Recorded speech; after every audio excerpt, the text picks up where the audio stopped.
Bonsoir à tous et bienvenue. Le jeu de l'Alliance interethnique s'invite aux obsèques d'Amadou Gon-Coulibaly à Korogo, une manière pour les peuples alliés de se réconforter à 24 heures de l'inhumation du Premier ministre ivoirien. Le gouvernement réagit suite au verdict de la Cour africaine des droits de l'homme et des peuples sur la réforme de la CEI voulue par l'opposition ivoirienne. Selon le ministre Sidi Touré, la Cour a débouté les requérants. Et puis le Sénégal rouvre ses frontières, une réouverture sous contrôle sanitaire avec une reprise progressive des vols. Mais d'abord, c'est à 17h que l'avion ayant à son bord le président de la République, Alassane Ouattara, son épouse et d'autres collaborateurs, dont Patrick Hachi, s'est posé sur le tarmac de l'aéroport de Korogo. Le président et sa délégation viennent prendre part à l'inhumation du Premier ministre Amadou Gon-Coulibaly qui reposera ce vendredi dans le caveau familial au quartier Soba de Korogo. Et dans les moments de grande affliction, les peuples ivoiriens se soutiennent par l'alliance multiséculaire, un lien fort qui unit le peuple sénoufo à d'autres peuples dont les Koyaka, les Dan, les Gouro ou encore les Lobi, une manière pour les alliés de se réconforter pendant ces douloureux moments liés à la disparition du Premier ministre ivoirien. Reportage à Korogo de nos envoyés spéciaux Tim Danger, Harouna Zeba et Mathurin Badé. Le jeu de l'Alliance interethnique s'invite aux obsèques du Premier ministre Amadou Gon-Coulibaly, venu de diverses contrées du pays pour assister aux obsèques du chef du gouvernement dans sa ville natale, Korogo. Les délégations des peuples Dan, Koyaka, Gouro et Lobi promettent l'enfer à leurs alliés sénoufos, ceux au nom des parentés multiséculaires. Dieu nous a créés, nous avons créé les sénoufos. Donc demain, on va montrer qu'ils ne savent pas qui est leur créateur. Leur créateur, c'est Koya. Entre les Koya et les sénoufos, nos parents ont tissé une alliance depuis fort longtemps. Où nous, nos parents, nos grands-pères sont dedans. Et nous ne pouvons pas faire autrement. Il faut venir à l'enterrement de notre allié, notre petit frère, notre fils, qui est Amadou Gon-Coulibaly. Les peuples sénoufos sont nos frères, sont nos alliés. Et ça, c'est depuis les ancêtres que nos aïeux nous ont dit cela. Donc on ne se verse pas le sang. On ne se verse pas le sang. On n'a pas le droit de se porter la main, de s'envoyer à la justice même. Nous ne pouvons pas être indifférents à la mort de notre frère Coulibaly. C'est le peuple Dan qui pleure aujourd'hui. Depuis nos ancêtres, les peuples Gouro, Yaouré, Sénoufo et Yakuba sont des peuples frères et sont liés depuis le temps de nos ancêtres. Et lorsque un frère décède, il faut aller à ses funérailles, assister la famille et pleurer. Nous venons enterrer notre fils. Et c'est par nous que tout doit se passer. Parce que je crois que demain, comme c'est notre fils, je serai présent pour leur montrer comment il faut coucher, en tout cas mon fils, pour qu'il soit quand même content pour rejoindre nos ancêtres. Ces alliés du peuple sénoufo, endeuillés par le décès brusque de son illustre fils, Amadou Gon-Coulibaly, sont formels. Des droits vont être imposés avant l'inhumation conformément aux us et coutumes en la matière. Demain, c'est la séparation. Malheureusement, les sénoufos auront chaud parce qu'ils ont tué notre enfant. C'est les sénoufos qui ont tué notre enfant. Cet enfant-là, il a encore de la vie. Mais pourquoi il va si tôt? Ça, ils vont nous le dire demain. Tant qu'ils n'ont pas dit, l'enterrement n'aura pas lieu. On va les écouter. On va voir ce qu'ils vont dire. Et pour cela, quand c'est comme ça, ce qu'ils peuvent faire, peut-être que c'est pour nous demander pardon. Pardon simplement. Et bon, en guise symbolique, ils vont faire ce que nous avons l'habitude de faire entre nous. Demain, ils vont nous dédouaner. Nous allons bloquer le cercueil en mettant un objet symbolique, comme le fait, selon la tradition, un objet symbolique sur le corps qui les empêchera d'aller faire l'inhumation tant qu'ils n'ont pas dédouané, ils n'ont pas donné ce que nous on demande. Et avant d'enterrer, ils vont payer le corps avant de pouvoir enterrer. On va leur donner le corps pour qu'ils puissent enterrer. Par les liens de l'Alliance, nous allons faire en sorte qu'ils payent le corps d'abord avant d'aller faire l'enterrement. Demain, à l'enterrement, d'abord, nous avons envoyé les sauces que le Senufo mange parce qu'il n'a jamais bien mangé. Lui-même, il est mort, il n'a pas bien mangé. Il va falloir que les Koyara leur donnent bon manger. Demain, il va manger sauce de Koyara d'abord avant d'aller se coucher. Tant qu'il n'a pas mangé ça, il ne va pas se coucher. Nous allons apprendre au Senufo comment on a... C'est eux qui ont fait que notre fils est mort. Comment on fait? Et puis ils vont plus tuer notre fils là. On va les apprendre ça. Et puis demain, ils vont savoir qui les a mis au monde. Parce que c'est les Koyara que Dieu nous a créés. Nous avons créé les Senufo. Donc demain, on va montrer qu'ils ne savent pas qui est leur créateur. Leur créateur, c'est Koyara. Le Senufo n'est rien devant un lobby. Donc eux-mêmes le savent. Sans nous, ils ne peuvent rien faire. C'est nous qui les montrons comment on enterre, c'est nous qui les montrons comment on fait la tombe. Tout ça là, ils ont fait. Quand je suis arrivé, ils sont allés me montrer. J'ai dit, bon, donc, certes, ça va. Et les courriers que j'ai demandés, ils viennent de me dire tout de suite que, bon, d'accord, il en manque, mais ils vont faire pour compléter. Notons que le Premier ministre Amadou Gon Coulibaly effectue demain vendredi le voyage sans retour. Il va reposer dans le caveau familial au quartier Soba, aux côtés de son père et son grand-père, le patriarche Peloforo Gon Coulibaly. Et encore un hommage populaire au Premier ministre Amadou Gon Coulibaly au stade municipal de Korogo. Sa ville natale, vibrant hommage pour cet ultime adieu avant son inhumation demain vendredi. Sur place, les populations étaient très nombreuses ce matin pour saluer sa mémoire et implorer le repos de son âme. Et puis après le verdict du 15 juillet de la Cour africaine des droits de l'homme et des peuples rendu public sur la page de l'institution, le gouvernement ivoirien ainsi qu'un avocat de l'État de Côte d'Ivoire ont réagi à ce verdict. Selon le communiqué du gouvernement, il s'agit d'un désaveu pour les requérants. Pierre Dipomélin. Le verdict de la Cour africaine des droits de l'homme et des peuples dans l'affaire Sui Bigoré Émile et autres contre la République de Côte d'Ivoire, diversement interprétés sur la toile et dans les médias. Maître Meïté, l'un des avocats de l'État, est formel. Les requérants ont été simplement déboutés. Mais je suis choqué parce que l'autre branche de cette décision m'interpelle. Il s'agit bien évidemment d'une alchimie juridique par laquelle la Cour s'est invitée dans un procès qui ne la concerne pas. La Cour s'est invitée dans un débat qui ne la concerne pas. Pourquoi? La Cour a statué sur l'application de la loi. Or, le contentieux dont elle avait été saisie ne concernait nullement, et je dis bien nullement, l'application de la loi. Concernait la loi dans son intitulé. En indiquant que, en application de la loi, qu'il aurait constaté qu'il n'existe pas de mécanisme permettant aux opposants et aussi à la société civile de choisir les personnes qu'ils entendent proposer. La Cour a outrepassé ses pouvoirs. Dans le second point de cette décision, la Côte d'Ivoire n'avait pas d'adversaire. Son seul adversaire, c'était la Cour. Dès la publication de ce verdict sur la page officielle de l'institution, le gouvernement, à travers un communiqué, a relevé que la CEI, Commission électorale indépendante, est équilibrée dans sa composition et jouit d'une indépendance institutionnelle.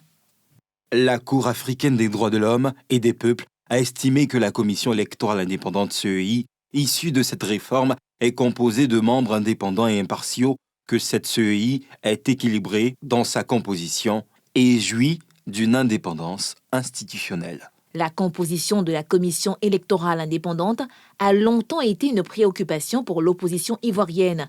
La question est régulièrement revenue au cours du dialogue politique qui a eu cours dans le pays. Elle avait fini par saisir la Cour le 10 septembre 2019.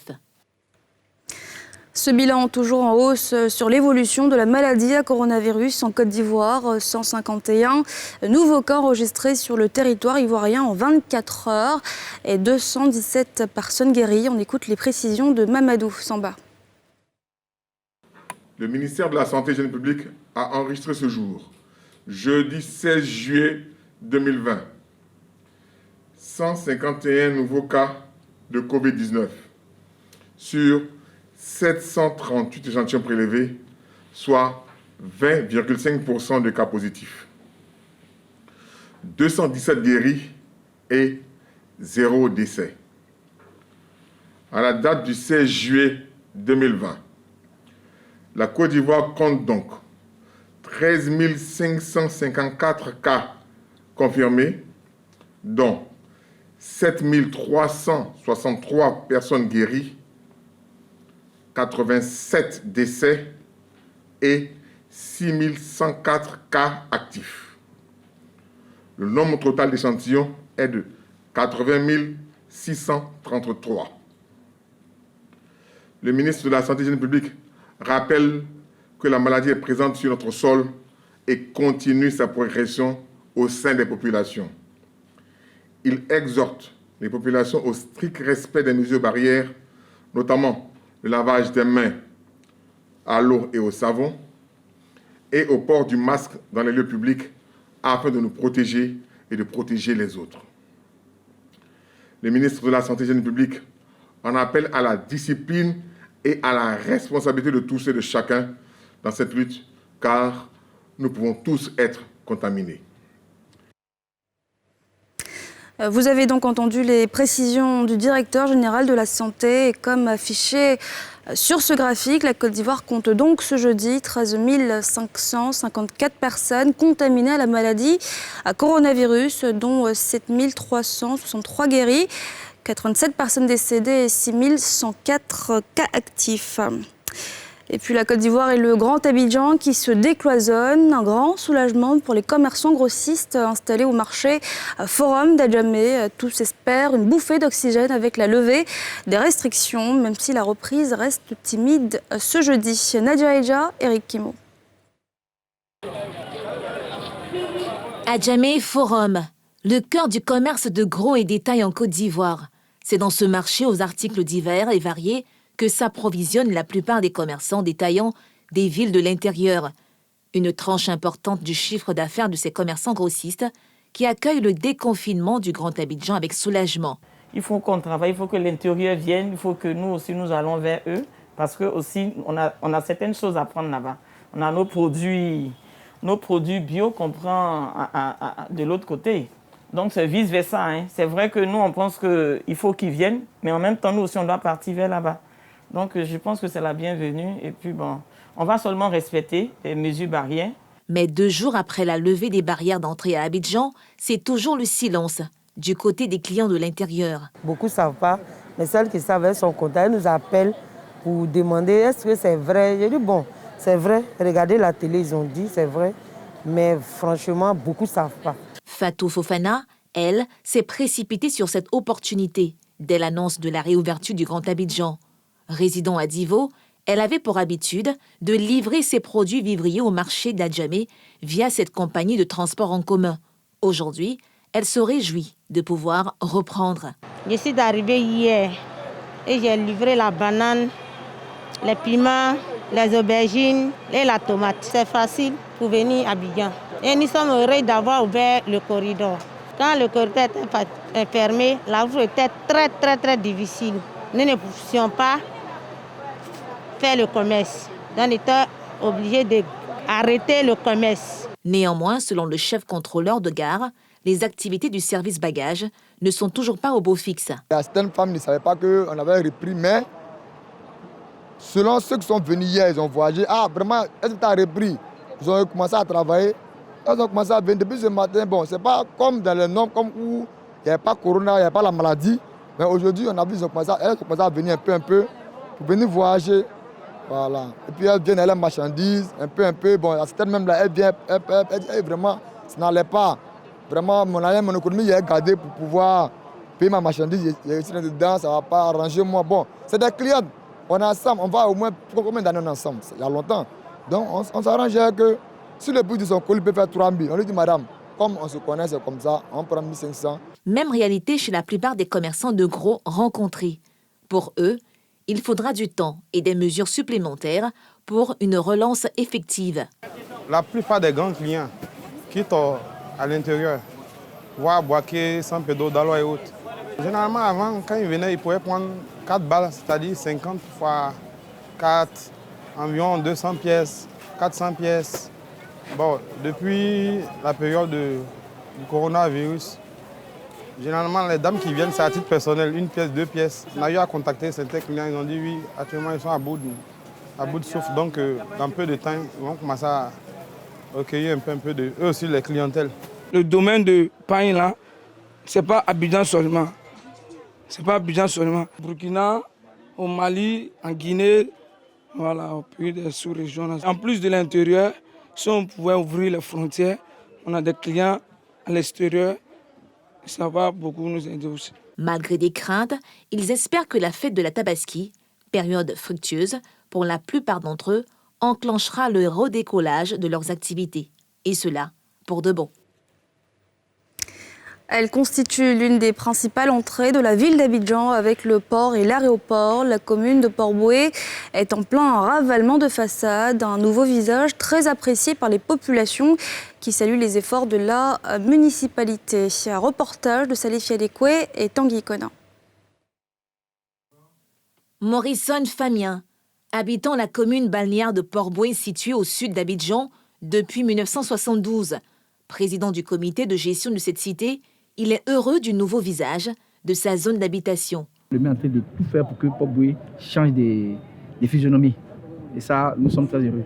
On sent une renaissance de la commune de Port-Boué. Ravalement des façades, curage de caniveaux, création d'espaces verts, entre autres, sont visibles. Des initiatives de la municipalité pilotée par cet homme, à la tête de l'équipe technique, qui revient sur les grandes lignes de ce programme. Nous sommes en train de faire un terrain omnisport. À Port-Boué Centre, nous avons 18 immeubles qui ont été ravalés. À Vridi Cité, nous en avons 8 qui sont en cours actuellement. Et donc 3 déjà ont été ravalés.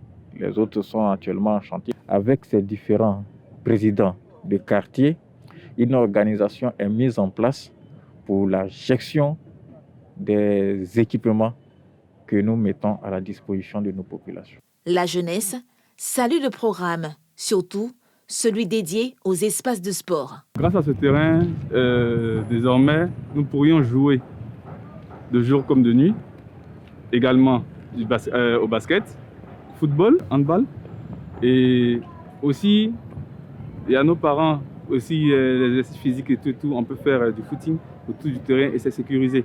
Parce que là, vous voyez, ils sont en train de mettre des grilles, donc ça sera fermé, c'est sécurisé et vraiment, ça va nous apporter une certaine quiétude aussi. Au moins, on sait qu'on est chez nous, en faisant du sport, on n'aura aucun souci. Un cadre de vie agréable qui nécessite un entretien de la part de la population qui doit abandonner certains comportements. Un réel défi. Les gars, j'ai des poubelles n'importe comment, vous voyez, il y a un tas d'ordures là-bas, on ne sait pas ce qu'ils viennent déposer. Les gens pissent partout. Paul Boué a tenu de retrouver notre visage. Quand tu rentres de l'autre côté, tu te demandes si tu as Paul Boué, sur bois à voir. Il y a eu des petits soucis d'incompréhension et de communication. Mais aujourd'hui, en tant qu'ancien de Port-Boué, quand même, quand je vais vers les parents, quand tu leur expliques, ils comprennent. C'est ceux qui n'habitent plus là, quand ils viennent, quand il y a un changement, ils ne comprennent pas. Donc ils s'opposent, mais au fur et à mesure qu'on leur explique la communication, ils pensent qu'ils comprennent.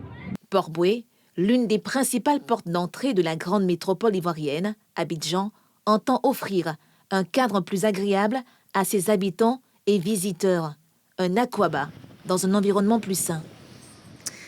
À l'étranger, à Dakar, au Sénégal, les frontières aériennes sont rouvertes de nouveau avec une reprise progressive des vols. Une réouverture sous contrôle sanitaire qui était très attendue. Yéli Traoré. 6 autres vols internationaux au départ et à l'arrivée de la principale plateforme aéroportuaire de Dakar. La réouverture des frontières aériennes a été accompagnée d'un protocole sanitaire imposant des obligations aux compagnies aériennes volant à destination du Sénégal, selon un document du ministère. C'est le premier jour, donc c'est une reprise timide. Aujourd'hui, nous avons 7 vols passagers et 8 vols cargo. Donc nous avons mis en place des équipements et un dispositif pour accueillir les passagers et faire en sorte qu'ils soient traités dans les conditions de coronavirus. Donc c'est une reprise timide. Les avions vont certainement se remplir dans les jours qui viennent. Il y en aura aussi de plus en plus.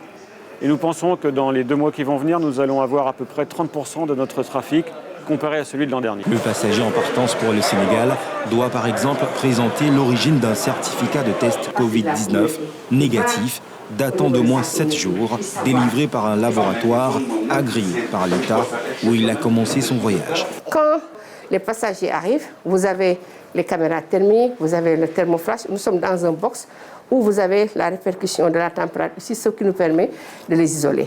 Nous avons également demandé, de commun accord avec l'aviation civile, que pour arriver au Sénégal, d'avoir un test PCR, RT-PCR qui est négatif, à travers des laboratoires qui ont été habilités. Cette réouverture des frontières, suivie de la reprise des vols, fait le bonheur des passagers voyageurs, dont certains étaient bloqués au Sénégal du fait de la pandémie.